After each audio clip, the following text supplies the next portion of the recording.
Hey, what's up? Gary here. Want to know if my opinion has changed of the Nano Cortex after using it for a few months?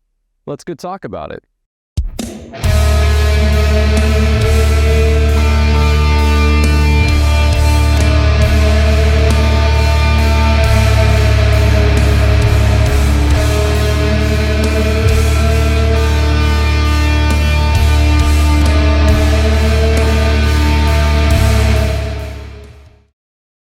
Right, so quick recap. My initial thoughts when I first got the Nano Cortex, I was pumped. I was pumped at the capture accuracy, the compact form factor, how easy it was to load IRs and neural captures.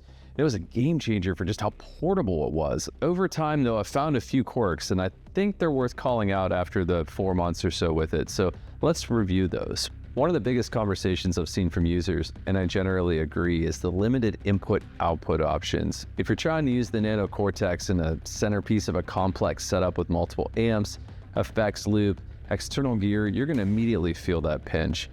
You've only got a few ins and outs to work with, which means you basically are going to have to get creative or have some kind of compromise, especially if you're going to run something like a wet-dry wet rig or 4-cable method.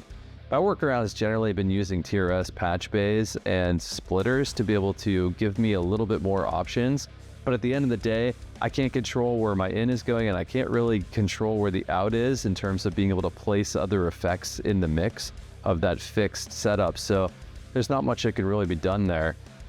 I really wish Neural DSP would have maybe allowed for something like modular hardware or something similar, in which you could have maybe had a dongle you could add it on to give you an effects loop, or to give you any of the other expansions that you might be able to have. Maybe there's something like that coming down the road. I kind of doubt it in this iteration. I bet you it's probably going to be in the next version, but it would have been really cool. Another hot topic, capture consistency. I've noticed that while some captures sound spot on and feel great, others, not so much. Capturing high gain amps, for example, you can really get almost all the way there, but there's times where you just feel like you're missing that last 5% of oomph, that last little punch. Maybe the harmonics aren't quite translating correctly, but there's just something about some of the high gain captures that I've had and that I've sampled from others that just don't quite seem like they're 100%. To be fair, I've seen this improve with firmware updates, and I think part of it maybe just came down to capture settings for the most part, but the inconsistency is real. If you're capturing gear that's particularly finicky, like unique amp voicings, or I don't know, something that has a little bit more of like, say, a fuzz style sound to it, it can be really hit or miss. I'd love to see more like community shared best practices and maybe official guidance on being able to dial in tricky captures, because so far it's just been kind of a get good from Neural, and I'm not necessarily loving that approach. All right, next let's talk effects, or lack thereof. Right now the Nano Cortex onboard effects are fine, but if you're looking for a massive effects library like you get with, say, a Fractal or a Tonex or something, you're going to be completely underwhelmed.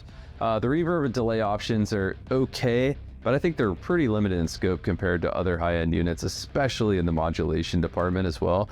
They're just not as versatile as I hoped they would be. What's the fix? Well, you can run external effects like with a VP4, and I'll be honest with you, it's a really good option. Like I keep mentioning, I'm not trying to necessarily church up the VP4, but it's a great unit that I think pairs very nicely with the Nano Cortex. But I think my only problem with that is that's another $600 device. That's really starting to add up, where I think the Nano Cortex could have at least pulled some of that slack in itself with what it came with. I think in the future there might be some updates to add some more versatility in these effects, but I'm not really holding my breath, because I think with this fixed chain and the amount of memory that's already being used in the unit, I don't have that high of hopes that we're going to see that many more effects be added. Next up, workflow and user interface. And I'll admit, the touchscreen concept, using your cell phone or an iPad or something similar for simple tasks and being able to modify the device on the fly, it's fantastic in theory. But when you're digging a little deeper into the signal chain adjustments, it just gets clunky, I think. There's dragging, scrolling, precise placement. It's all tedious, and I don't know, during live sessions, it's just not that easy to do. Not to mention, trying to get it to pair with Bluetooth can actually be kind of a pain in the ass. Hitting the save and exit button at the same time, trying to get the pairing to happen at times on your device, can be kind of maddening. And the way that it disconnects pretty consistently, or at least for me, and it seems like most others out there, I'm a little underwhelmed with that part.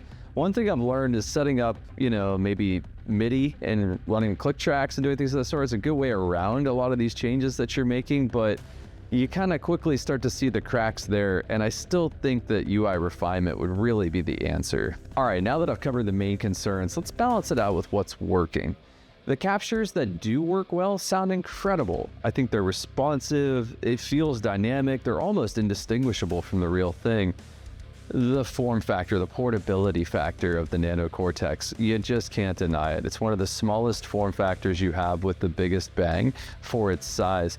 I think if you're somebody that's looking for not running a massive pedal board and you really just want to have those main features that make modeling be approachable at this price point, I truly believe it still makes a lot of sense. Although I can say that it is definitely a scenario where you need to weigh your options as a player and what your expectations are for requirements against what the competition has, because the competition may still make much more sense to you depending on that scenario. Finally, I think the community captures have gone way up on the quality bar, especially after the latest firmware update. Most of that's probably because of the fact that people are starting to figure out what capture settings are better than others. And I also think that there were some tweaks made that made it a little bit better, especially on the gain staging for those captures to be able to make that happen after that firmware update.